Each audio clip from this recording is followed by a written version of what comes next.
FPL Game Week 32 transfer targets. We have a double game week in just a few weeks. Some of you are going to be playing your free hit. Some of you need to be buying players for that week as well. So today we're going to take you through a variety of players that you need to be considering buying into your team this week, no matter what your chip strategy is, no matter when you're going to play your free hit, your wild card, or even your bench boost.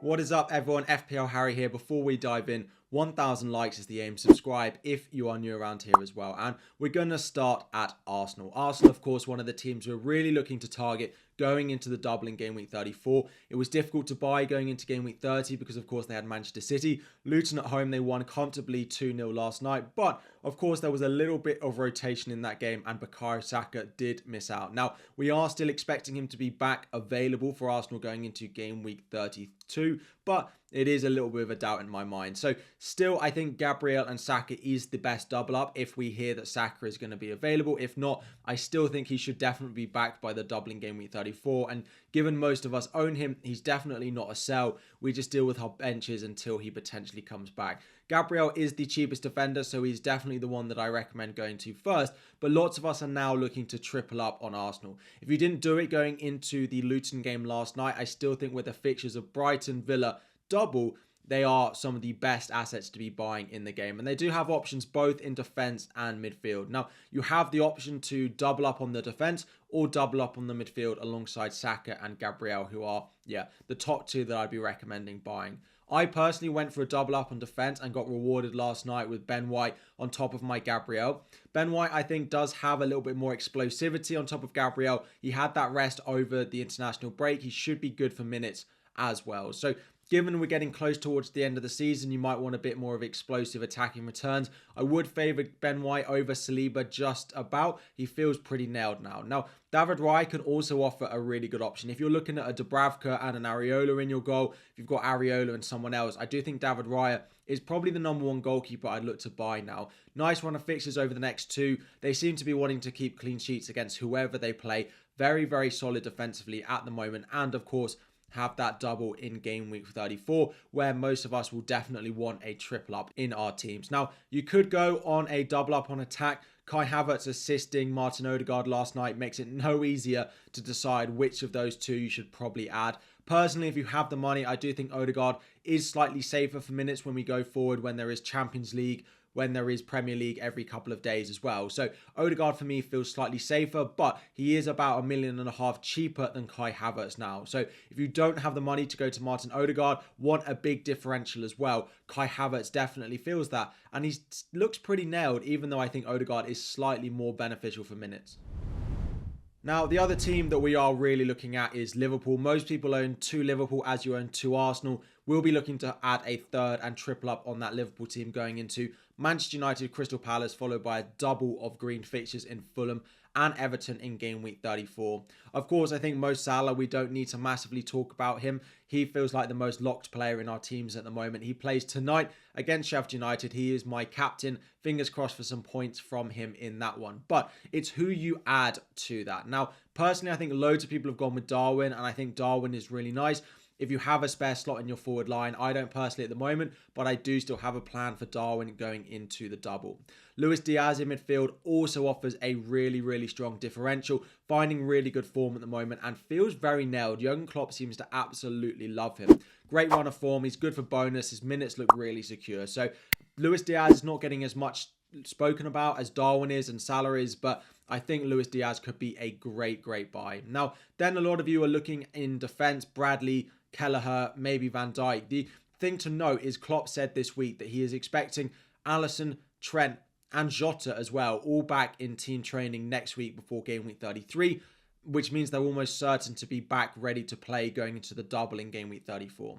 This causes more red flags for Bradley and Kelleher than it does for maybe Darwin or Diaz or Salah, with Jota coming back. With Trent coming back, it does mean that I'm not certain Bradley plays both in the double. It does mean that it puts me off a little bit slightly. Now, he probably will still start Crystal Palace at home. He'll probably start one of them in the double. So if you own him, he's a fine hold, but I probably wouldn't be buying new. Similar to Kelleher now, if you own him, you can hold him until he loses his place, but I don't see him starting either in the double because we do expect Alisson back. Van Dijk, feels like just the most nailed and practically the only Liverpool defender that I'd go considering buying at the moment. He is a little bit more pricey, which is why someone like Bradley does become appealing, but you know he's going to start both games. You know he's got that goal threat from set pieces. 6.6 million, but I do think it's worth spending. Now, my actual plan going into the double in game week 34 is to have all three of the attackers. Darwin, Salah and Diaz, there's a plan for all three of those in my team, and I think that's really nice. The 2 away games in the double don't massively boost themselves for 2 clean sheets. Maybe they keep 1 in there. Van Dijk and then the top 3 we've got in there are probably the 4 Liverpool players I'd consider owning. 3 of those 4 for the double. Now, the cheaper defender of the moment is Ryan Ait-Nouri of Wolves. I wish I'd bought him this week, but I was okay to get, 6 from Ben White. It slightly made up for it. 4.7 million and just 4.1% owned. Really nice run of fixtures. I think they have 4 of their next 5 games are at home. The only one is going away to Nottingham Forest in game week 33 as well. He is playing so far forward, so although the underlying data is not perfect for the whole season, with the injuries they've got to like Neto, Hwang Hee-chan, and then it was Cunha, he is playing so far forward. He scored at the weekend. He could have scored in game week 30. He could have scored again in game week 31. So really, really nice option, him at the moment. 4.7 million. I don't think you can go wrong. The only thing is that Arsenal game in the double, but both of those are at home. He's shooting on sight. He's getting loads of chances. He's surely the best defender under 5 million at the moment. And then just to talk about a few of those enablers before we look at a few teams who don't double in game week 34. In goal, Jordan Pickford and Henderson are the 2 cheap options. If you can afford a David Raya or a Jose Sarr at 5 million, I definitely prefer them. But 4.6 for Pickford. I bought him last week. He plays Burnley at home this week. Henderson has a couple of tricky games, but then maybe a slightly better double than Jordan Pickford. So both of them are decent enough options. Into defence, we've already spoken about Ryan Ait-Nouri. If you need a cheaper option than that, Branthwaite to Everton is 4.2. Chris Richards would have been the one that I would have spoken about, but he's picked up a knock for Crystal Palace and is a doubt of whether he'll be back for game week 34. Into midfield, if you have the money, Eze at 6 million is really nice. The next couple are a little bit more difficult, but a great double coming up for him of Newcastle and West Ham at home, who are conceding chances. A really nice cheap option is Sarabia, under 5 million. Looks pretty nailed. He might be on penalties as well. Really, really good cheap enabler if you're looking for a midfielder. And finally up front, Cunha is back in the Wolves team, so he goes up first just because of the next couple of fixtures for Wolves are much nicer than those of Crystal Palace. But Crystal Palace, Mateta, I do like at 4.9 as well. The only one missing from here is maybe Semenyo at Bournemouth. He didn't start the last game, but he did come on and get an assist. Does just slightly concern me about his minutes going into a double game week. He is 4.5 million though, can also be a really nice option. And then just to cover a couple of teams who don't have a double, who I still think have really good options to invest in. The first one is Newcastle. Such a nice run of fixtures between now and the end of the season. They actually have the best fixtures between now and the end of the season, particularly because they have a fixture to reschedule, which we are expecting to go into game week 37. Of course, Lascelles was an option that a lot of people went with on wildcard, has picked up an injury now, but Dan Burn, 4.4 million. He actually scored in their most recent game, but it was ruled out for offside. He has good enough goal threat. He is very cheap as well, so he's probably the cheap option I'd recommend. Anthony Gordon next at 6 million, back from his suspension, is just a really nice option. Away from home, he's not quite as good, which he has this week, but against Fulham, I definitely think he can get something. And of course, the man of the moment is Alexander Isak. Seems to be the number 1 forward. If you're free hitting in game week 34, he feels like the best forward in FPL to buy at the moment. He just cannot stop scoring. Whenever he's in front of goal, you expect him to finish. Now, the one that's not on here is Dubravka. There has been very mixed reports on when Nick Pope are going to be back, so I didn't want him to be included in the video. We are still expecting Nick Pope to probably play again this season, so that means that Dubravka will be a doubt going into game week 37 most likely. And if he's a doubt going into game week 37, there's not much point in buying Dubravka because that double is one of the main reasons you should buy Newcastle players at the moment.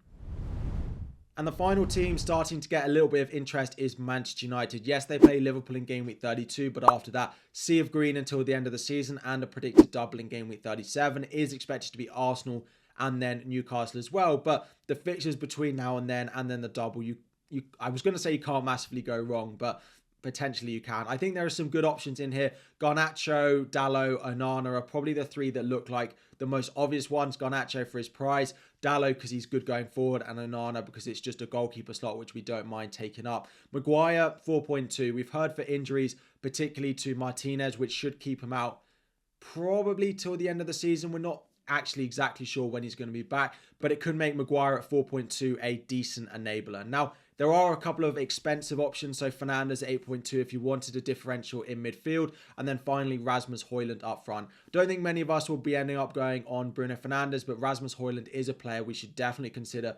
Given the run of fixtures they have over the next few weeks, he looks nailed. He has good goal threat this season. And yeah, I like him definitely as an option. My plan at the moment is Garnacho, Højlund, and probably Onana, but I might look at another defender in Diego Dalot. So that is a few players to buy, no matter when you're free hitting 34 or you're not going to play your free hitting 34. So whether you need doublers, whether you need players for the rest of the season. I know it's a quick turnaround in FPL. Lots of questions I'm sure you're wanting to ask. Drop all those questions you have in the comment section down below.